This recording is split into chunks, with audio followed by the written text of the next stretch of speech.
নমস্কার বন্ধুরা, welcome to Shampa's kitchen. শম্পার রান্নাঘরে আপনাদের সকলকে স্বাগত জানাই। আমার রান্নাঘরে পেয়ে যাবেন 700টিরও বেশি বাঙালি, অবাঙালি, দেশি বিদেশি রান্নার সহজ রেসিপি।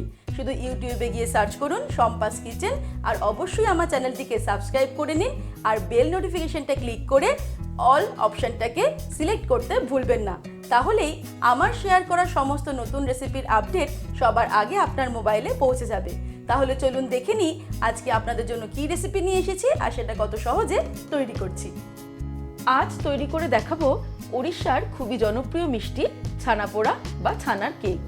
খেতে জাস্ট দুর্দান্ত হয় আর বাড়িতে বানানো খুবই সহজ।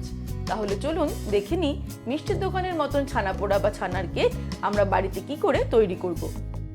সবার প্রথমে একটা প্যানের মধ্যে আমি নিয়ে নেব দুধ।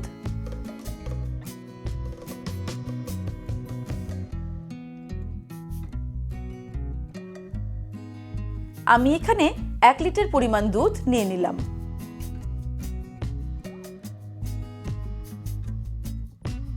এবারে আমি দুধটাকে হাই ফ্লেমে গরম করতে শুরু করব। দুধ গরম হতে হতে ছানা কাটার জন্য আমি একটা বাটিতে নিয়ে নেব 2 টেবিল স্পুন পরিমাণে ভিনিগার। আপনারা চাইলে ভিনিগারের পরিবর্তে পাতিলেবুর রসও ব্যবহার করতে পারেন। আর এই ভিনিগারের সঙ্গে আমি নিয়ে নেব জল। আমি এখানে 2 টেবিল স্পুন ভিনিগারের জন্য 3 টেবিল স্পুন পরিমাণে জল অ্যাড করে দিলাম। এবারে একটু মিক্স করে নেব। এই মিশ্রণটা দিয়ে আমি ছানা কাটিয়ে নেব। হাই ফ্লেমে দুধটা গরম করতে করতে যখনই উতলে উঠে ফুটতে শুরু করবে তখনই আমি ফ্লেমটাকে অফ করে দেব। তারপর এই ভিনিগার আর জলের মিশ্রণটা দুধের মধ্যে অল্প অল্প করে মেশাতে থাকব। সাথে আমাদের অনবরত এটাকে নাড়তে হবে, তাহলে কিছুক্ষণের মধ্যেই দুধ কেটে ছানায় পরিণত হবে।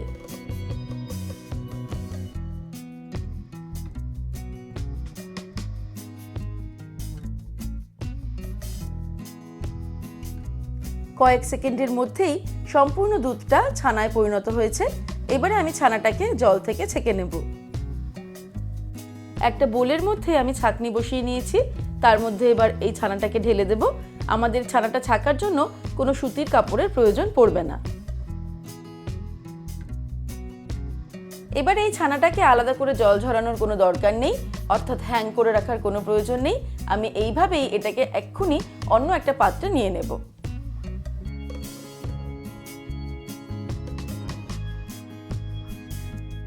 এবারে একটা হাতা দিয়ে আমি ছানাটাকে এইভাবে একটু ম্যাশ করে নেব।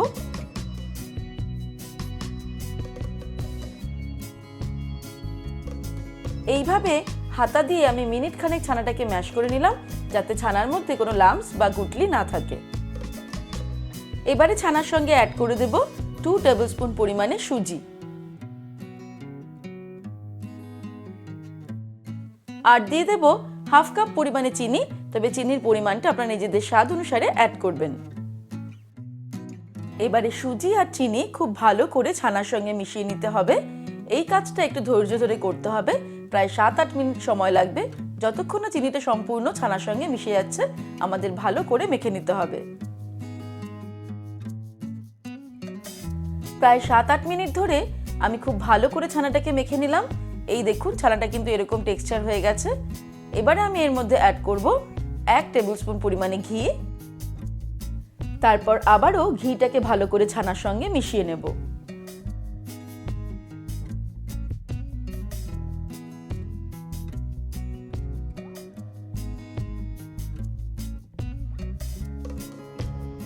ভালো করে মিশিয়ে নেওয়ার পর এবারে এই মিশ্রণটাকে আমি ঢেকে রাখবো 15 মিনিট।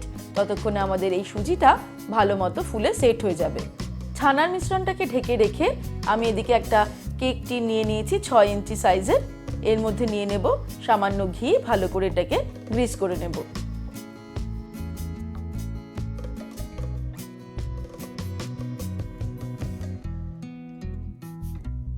ঘিটা ভালো করে ব্রাশ করে নেওয়ার পর এবার আমি নিয়ে নিয়েছি বাটার পেপার। আমি কেক টিনের সাইজে করে কেটে নিয়েছি, এটাকে এখানে বসিয়ে দেব। তারপর এর উপর দিয়েও আরো কিছুটা ঘি ব্রাশ করে নেব।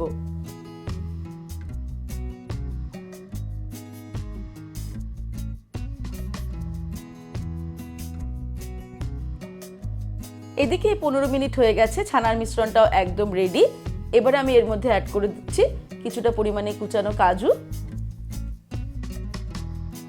কিছুটা পরিমাণে কিশমিশ দিয়ে দিলাম, দিয়ে দিচ্ছি হাফ টিস্পুন পরিমাণে এলাচ গুঁড়ো। আপনারা চাইলে এলাচের দানাটাকেও গুঁড়ো করে দিতে পারেন। যেহেতু সুজি কিছুটা জল অ্যাবজর্ব করে নিয়েছে তাই এটা একটু ড্রাই মনে হচ্ছে, আমি এর মধ্যে 1 টেবিলস্পুন পরিমাণে ছানার জল অ্যাড করে দিলাম। তারপর আবারও সব কিছুকে সামান্য মিশিয়ে নেব আর চলে যাব পরের স্টেপে।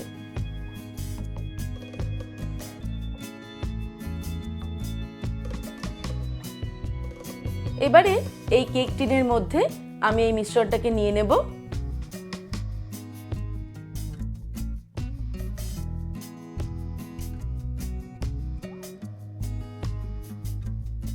একটা স্প্যাচুলা নিয়ে নিয়েছি, এটাকে ওপরের দিকটাতে একদম প্লেন করে দিতে হবে।